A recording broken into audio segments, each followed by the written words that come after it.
Opa, tudo bem? Eu sou o Manu e eu acredito que a maioria de vocês conheçam The Oldest View, uma série de terror que ficou bastante conhecida há um tempinho atrás aqui no YouTube. E eu lembro que na época eu também queria fazer um vídeo sobre isso, mas não deu muito certo. Porém, recentemente eu me deparei com uma série bastante parecida com ela, chamada Obelisk. E é essa série que eu vou trazer hoje aqui pro canal. Espero que gostem.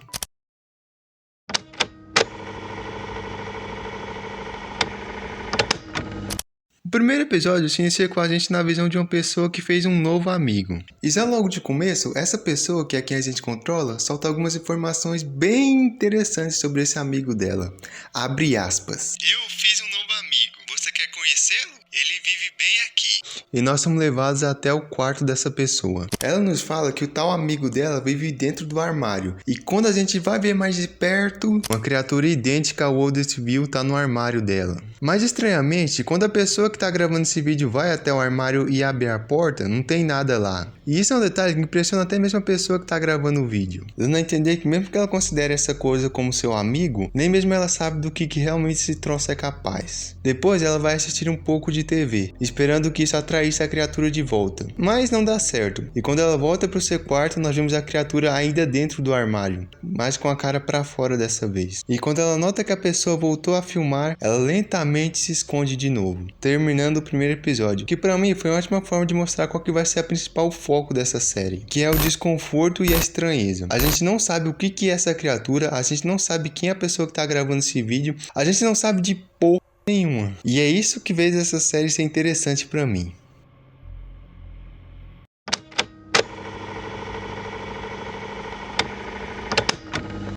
Ok, esse aqui é o vídeo mais curto dessa série, tendo só 1 minuto de duração. E o vídeo inteiro se resume em várias filmagens da criatura dentro da casa ou em uma floresta. E sinceramente, a única coisa interessante de se comentar sobre esse segundo episódio é que esses dois são duas criaturas diferentes. Essa que aparece no fim de um corredor, mesmo que a gente não consiga ver o rosto dela, eu pessoalmente acredito que ela seja a mesma que a gente viu no segundo episódio. Enquanto a que aparece na floresta é uma criatura totalmente nova. E eu tenho certeza disso por dois motivos. Primeiro, pelo tamanho. Enquanto a do primeiro episódio cabia dentro de um armário, essa daqui é maior que uma árvore. E o segundo é pela cabeça. A da floresta claramente tem a cabeça mais fina. Outro ponto interessante sobre esse segundo episódio é que nós vemos que o que separa essas duas criaturas é somente uma porta. Isso que a gente está vendo aqui não são dois lugares diferentes, mas sim duas dimensões diferentes. Uma pegada bastante parecida com as backrooms. E mais pra frente vocês vão ver que eu não estou citando as backrooms à toa.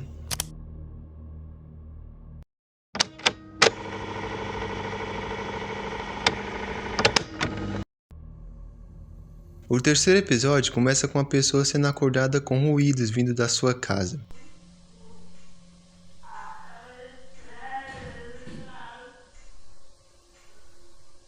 E quando ela se levanta, a gente vê uma cadeira bloqueando a entrada. Ou seja lá quem for o protagonista desse segundo episódio, ele já esperava que alguma visita indesejada fosse até a casa dele. Após levantar, uma frase aparece na tela. Veja se a Abby está bem. E isso me chamou a atenção, porque diferente das que apareciam no primeiro episódio, que eram para representar os pensamentos da pessoa que a gente estava controlando no vídeo, as frases desse episódio não se parecem como sendo pensamentos do nosso protagonista, mas sim ordens de que ele deveria proteger essa tal de Abby. Ah, e se não ficou claro para vocês, o protagonista desse episódio não é o mesmo do primeiro. Seguindo, a pessoa do vídeo obedece à voz e caminha até uma sala.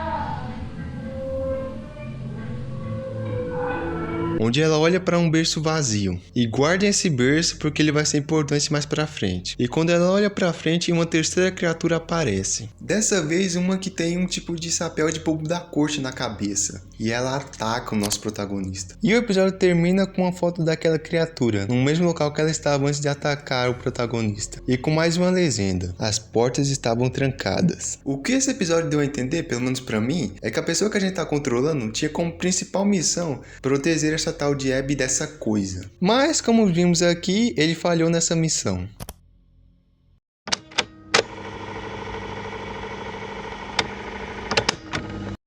Mais um episódio e mais um protagonista diferente. Mas sinceramente, como eu tô com preguiça de ficar chamando todos os protagonistas dessa série só de pessoa ou cara, eu decidi criar vergonha na cara e inventar um nome pra esses bocó. Então, senhoras e senhores, deem um alô pro Luke. Que pelo que o vídeo dá a entender, eles seriam daqueles youtubers que fazem vídeos explorando locais abandonados. E recentemente ele ficou sabendo sobre uma misteriosa casa sem portas e principalmente sem janelas. Ele ficava literalmente no meio do nada, com somente um gigantesco pasto em volta. Quer dizer, na verdade tem sim uma coisa em volta da casa. E essa coisa tem relação com o nome dessa série. Pra quem não sabe, obelisk é a forma inglesa de se falar a palavra obelisco, que é o nome desses monumentos com formato de torre. E até aqui, esse nome não fazia muito sentido com tudo que tinha sido mostrado na série. Mas no comecinho desse quarto episódio, a gente vê finalmente a porcaria do obelisco, com a ponta emitindo uma estranha luz. Mas a gente fala disso depois, por agora vamos focar só no Luke. Que como a casa não tinha portas nem janelas, a única forma que ele encontrou de entrar lá dentro é por um buraco que estava tampado com um pedaço de madeira. E assim que ele entra lá dentro, nós vemos que esse buraco é o encanamento da casa. E abrindo a escotilha, ele finalmente consegue entrar dentro da casa. Ao chegar lá, a primeira coisa que o Luke nota é o fedor, que segundo ele, a casa cheirava a fósforo queimado. Que pessoalmente eu encaro como sendo uma crítica pra mim, porque eu gosto do cheiro de fósforo queimado. Mas enfim, vocês se lembram que eu falei que os episódios de Obelisk me lembravam muito as Backrooms? Bom, quando o Luke entra dentro da casa sem janelas, o negócio é idêntico ao nível das Backrooms, principalmente quando o Luke entra dentro de um quarto e vê uma mesa de cabeça para baixo. E mesmo estranhando tudo isso, o Luke apenas ignora e continua a exploração do interior da casa. E enquanto ele caminha, o Luke nota algumas coisas estranhas, como o fato de todas as luzes estarem acesas e as portas serem estranhamente altas. E em um momento do vídeo, por alguns segundos, nós podemos ver um rápido frame da criatura olhando para o Luke de canto, mostrando que ela sabe da presença dele. Mas o Mike não, então ele só continua a exploração. Até que ele chega até uma sala, que se parece com um tipo de escritório. E o detalhe que mais chama a atenção aqui é um quadro na parede que está escrito: "Fique quieto e lembre-se que eu sou um deus", mostrando um pouco da mentalidade da criatura. E continuando a caminhada, o Luke dá de cara com uma escada que não leva para lugar nenhum e com uma porta que fica no alto.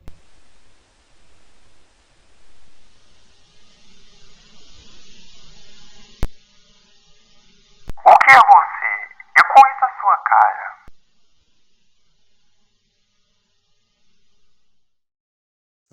Ok, antes de eu ir pro último episódio, eu preciso deixar uma coisa bem clara aqui. Até o momento que eu tô gravando esse vídeo, a gente tem duas histórias diferentes sendo contadas sobre duas criaturas que fazem parte de algum tipo de raça de seres que habitam dimensões paralelas à nossa. Essas duas criaturas são o Oldestville, sim, eu vou ficar o resto do vídeo chamando ele assim, e o Bobo da Corte. E falando especificamente do Oldestville, uma coisa curiosa sobre ele é que os episódios em que ele aparece, no caso o primeiro e o quarto episódio, são os únicos protagonizados por pessoas de verdade. Não que o terceiro episódio não seja, mas nesses dois episódios nós vemos os pensamentos dessas pessoas, e elas em nenhum momento demonstram terem sido atormentadas pelo Oldestville, o que me leva a crer que o Oldestville não é uma criatura maligna. Pelo contrário, eu acho que na verdade ele é uma criatura solitária, que apenas quer um amigo. Eu sei que é um palpite idiota, mas pensem comigo. Por que diabos ele ficaria no armário de outra pessoa? Ou por que ele traria o Luke até a dimensão dele? E sim, eu acredito que tenha sido ele que tenha trazido o Luke até ali, utilizando justamente o obelisco. Que eu teorizo que seja algum tipo de portal que conecta as duas dimensões. E o Oldestville utilizou esse obelisco para trazer esses dois para casa dele, para que ele pudesse ter algum tipo de companhia e não ficar mais sozinho. E vamos lá, né? Olha para essa coisa. Se ele realmente quisesse acabar com o Luke ou com a pessoa do primeiro episódio, ele poderia fazer isso tranquilamente. E quanto ao Bobo da Corte, bem, a gente vai falar dele agora no último episódio.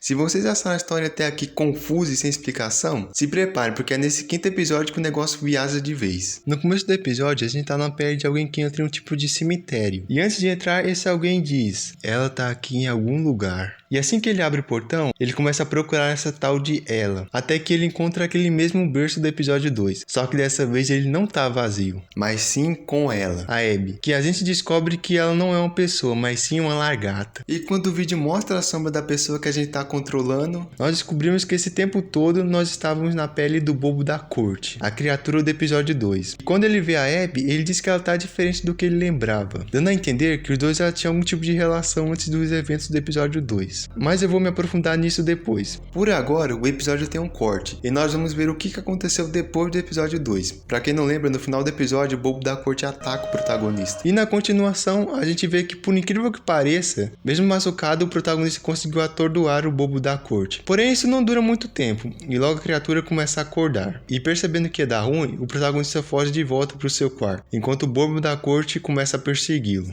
E eventualmente ele chega no quarto, tranca a porta e tenta dormir, enquanto a gente ouve o bobo da corte tentando arrombar a porta.